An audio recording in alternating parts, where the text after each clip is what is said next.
Hello friends, कैसे हैं आप सब। हम आशा करते हैं आप लोग अच्छे होंगे। अगर आप सीटेट की तैयारी करते हैं तो आप आज हम हमारे इस वीडियो में सीटेट 2024 में जो परीक्षा हुई थी, जो दिसंबर 2023 की परीक्षा 2024 में आयोजित की गई थी, उसके महत्वपूर्ण सीडीपी के क्वेश्चन देखेंगे और उनके सटीक और विश्वसनीय आंसर आप हमारे इस वीडियो के माध्यम से देखेंगे।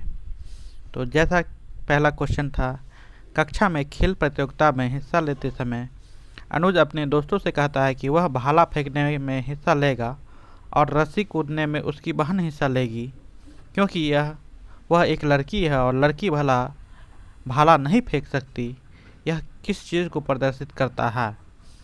इसमें क्या था?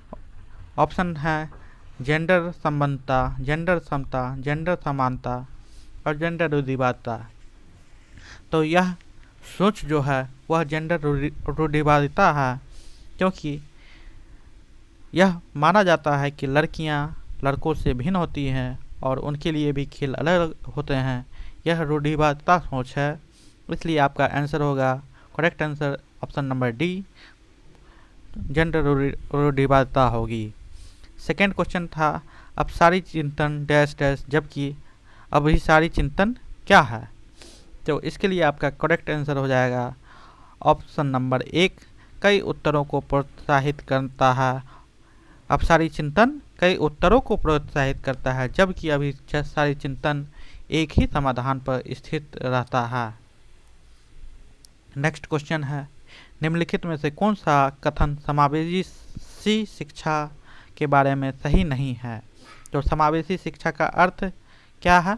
ऐसे तरीकों से जो शिक्षण को बहिष्कृत न करें। समावेशी शिक्षण का अर्थ उस शिक्षा शास्त्र को अपनाना है जो सभी शिक्षार्थियों की आवश्यकता का समर्थन करता है।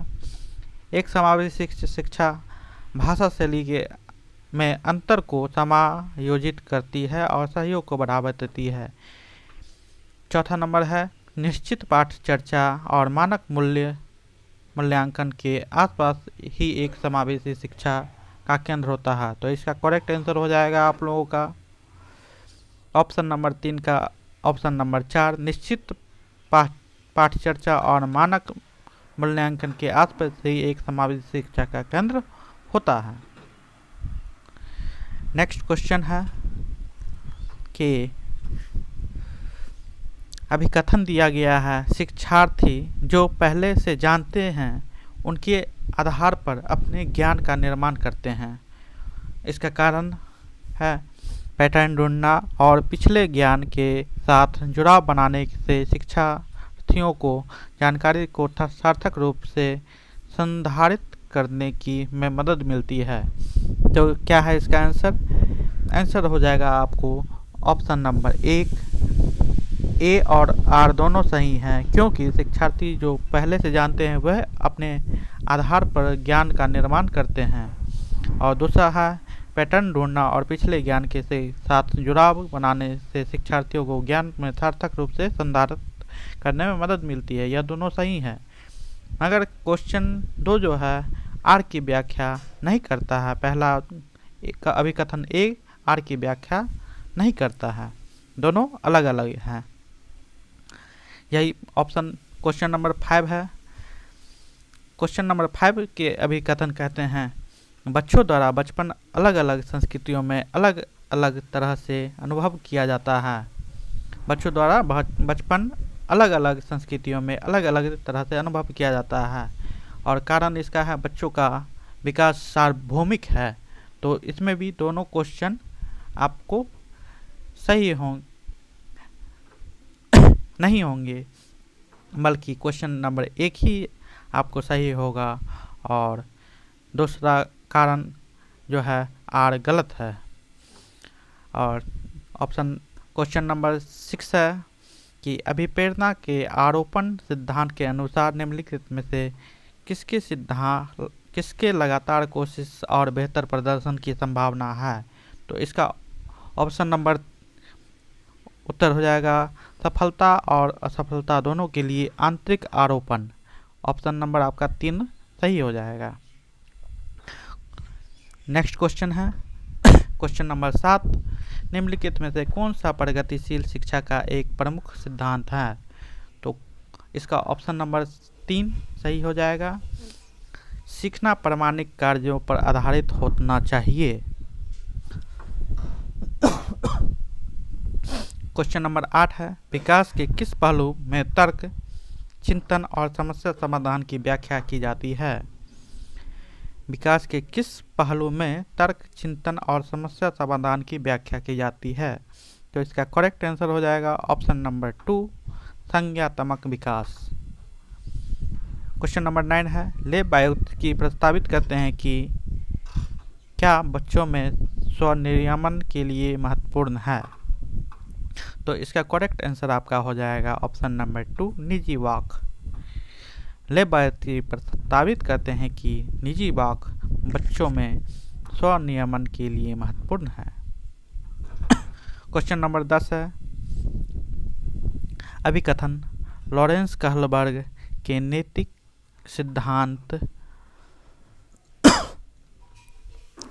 विकास सिद्धांत में बच्चे कार्यों को उनके परिणाम के आधार पर अच्छा या बुरा समझने से इस समय पर पहुंचते हैं कि नियम और तथा कानून नम्य हैं और बदले जा सकते हैं।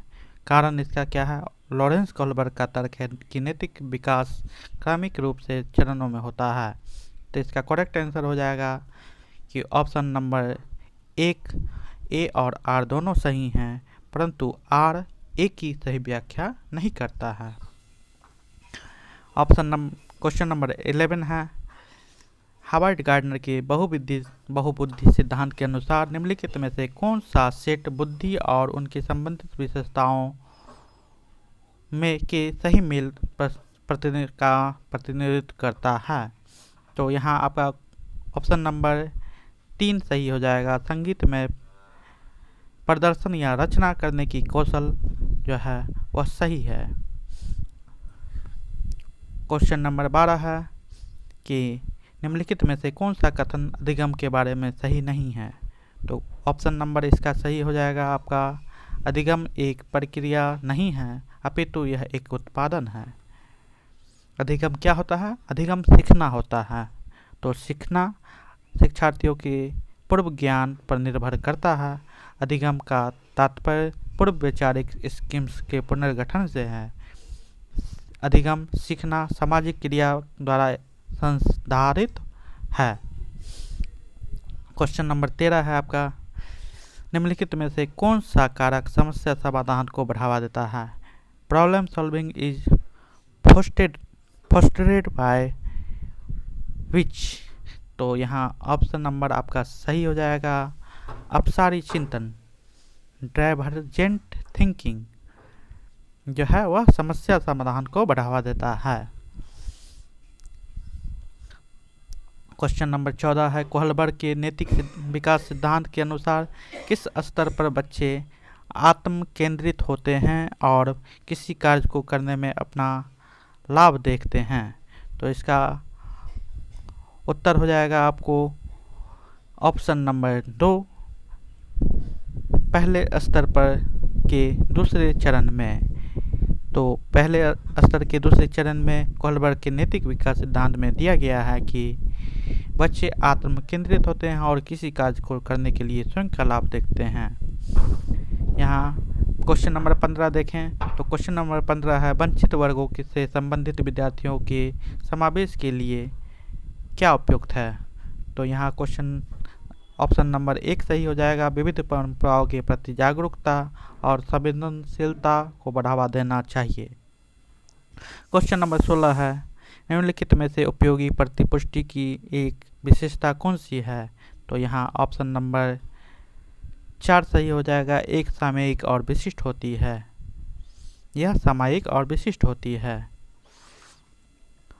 क्वेश्चन नंबर 17 हो जाएगा, समीपस्थ सिद्धांत कहता है कि शेषावस्था में, तो इसका उत्तर जो है वह ऑप्शन नंबर 1 हो जाएगा, अंग हाथों और पैरों की तुलना में तेजी से बढ़ते हैं। 18 नंबर फिर से कथन का सवाल है कि अभिकथन ए कहता है विद्यालय पाठ्यक्रम को विद्यार्थियों के सांस्कृतिक ज्ञान को उचित स्थान और मूल्य देना चाहिए। कथन आर कारण कहता है विद्यार्थियों को उनकी सांस्कृतिक पहचान को बनाए रखने के लिए समर्थन प्रदान करना और सीखने की प्रक्रिया को सुगम बनाता है। तो इसका आपका उत्तर हो जाएगा ऑप्शन नंबर ए और आर दोनों सही हैं, परंतु ए की व्याख्या आर नहीं करता है। यहाँ ए और आर दोनों सही हो जाएंगे और ए की आर सही व्याख्या करता है। विद्यार्थी यहाँ दोनों सांस्कृतिक ज्ञान से हैं और पहचान से हैं, तो दोनों सही हो जाएंगे। आपका 19 नंबर का क्वेश्चन है निम्नलिखित में से किसे रचनात्मक मूल्यांकन नहीं माना जाएगा।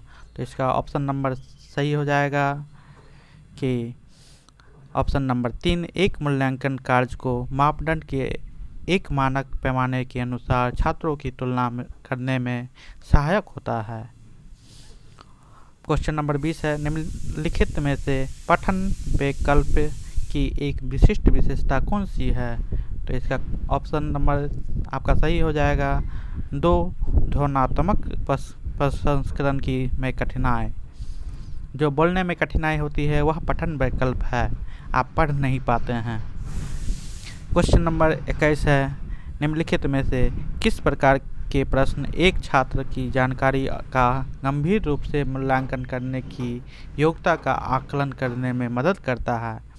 तो इसका करेक्ट ऑप्शन हो जाएगा ऑप्शन नंबर 2 वे प्रश्न जो छात्र की व्यक्तिगत राय पूछते हैं वह सही मूल्यांकन करने की योग्यता का आकलन कर पाते हैं।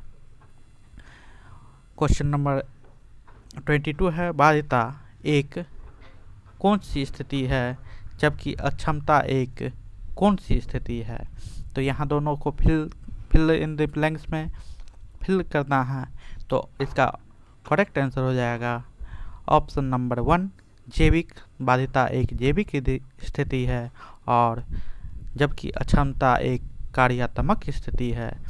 अक्षमता कब होती है जब आपको किसी भी कार्य करने में रुकावट होती है, और बाध्यता क्या होता है मतलब आप किसी चीज़ से विकलांग है तो वह एक जैविक स्थिति होती है। क्वेश्चन नंबर 23 है निम्नलिखित में से कौन सा कथन संज्ञान और भावनाओं के बीच संबंध को उपयुक्त रूप से परिभाषित करता है। तो इसका ऑप्शन नंबर आपका 2 सही हो जाएगा। भावनाएं और संज्ञान आपस में एक दूसरे पर पारस्परिक रूप से निर्भर करते हैं। क्वेश्चन नंबर 24 है प्राथमिक कक्षाओं में भाषा का विकास किस प्रकार संधारित होता है। तो इसका करेक्ट आंसर हो जाएगा ऑप्शन नंबर 1 जब शिक्षक अमूर्त अवधारणाओं को संदर्भित करने के लिए ठोस उदाहरणों का प्रयोग करते हैं तो प्राथमिक कक्षाओं में भाषा का विकास संधारित होता है। क्वेश्चन नंबर 25 है निम्नलिखित में से कौन आंतरिक अभिप्रेरणा का सही वर्णन करता है। तो इसका ऑप्शन नंबर 2 सही हो जाएगा। अभिप्रेरणा जो कार्य के व्यक्तिगत आनंद से आती है वह आंतरिक अभिप्रेरणा का सही वर्णन करता है। क्वेश्चन नंबर 26 है निम्नलिखित में से कौन सा आलंबन के उदाहरण है। क्वेश्चन नंबर 26 के ऑप्शन नंबर 3 सही हो जाएंगे जिसमें ABCD तीनों सही हो जाएंगे।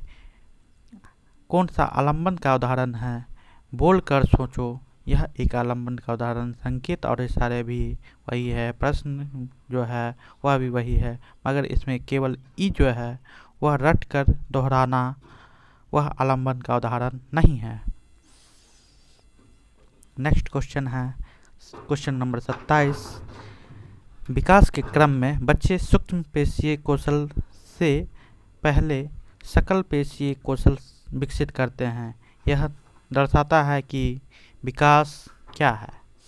तो इसका करेक्ट आंसर हो जाएगा समीप दूराभिमुख जो है विकास के क्रम में बच्चे सूक्ष्म पेशीय कौशल से पहले सकल पेशीय कौशल विकसित करते हैं। यह समीप दुराभिमुख का विकास दर्शाता है। क्वेश्चन नंबर 28 है, चिन पियाजे के संज्ञात्मक विकास के सिद्धांत के अनुसार निम्नलिखित में से कौन सी क्षमता मूर्त संक्रियात्मक सोच को पूर्व संक्रियात्मक सोच से अलग करती है? तो इसका करेक्ट आंसर हो जाएगा option number 2, big can run. 29 number का क्वेश्चन है, रस्सी कूदते समय पैर में रस्सी फंसने के कारण आउट होने के बाद अरु कहती है कि उसे रस्सी ने जानबूझकर आउट किया है।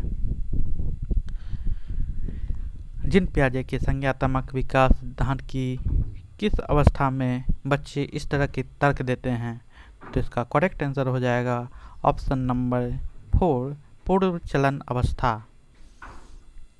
नेक्स्ट क्वेश्चन है क्वेश्चन नंबर 3, सीखने में के सामाजिक संरचनावादी विकास इस बात का वकालत करते हैं कि तो इसका करेक्ट आंसर हो जाएगा ऑप्शन नंबर 2, शिक्षार्थी सक्रिय रूप से ज्ञान का निर्माण करते हैं। तो आज के लिए बस इतना ही। हम मिलते हैं फिर नेक्स्ट वीडियो में नए टॉपिक के साथ। अगर आप हमारे चैनल पे नए हैं तो आप हमारे चैनल को लाइक और सब्सक्राइब ज़रूर कर लें, जिससे आप शिक्षा से संबंधी महत्वपूर्ण नोट्स को आप हमारे इस वीडियो के माध्यम से, इस चैनल के माध्यम से देख पाएंगे।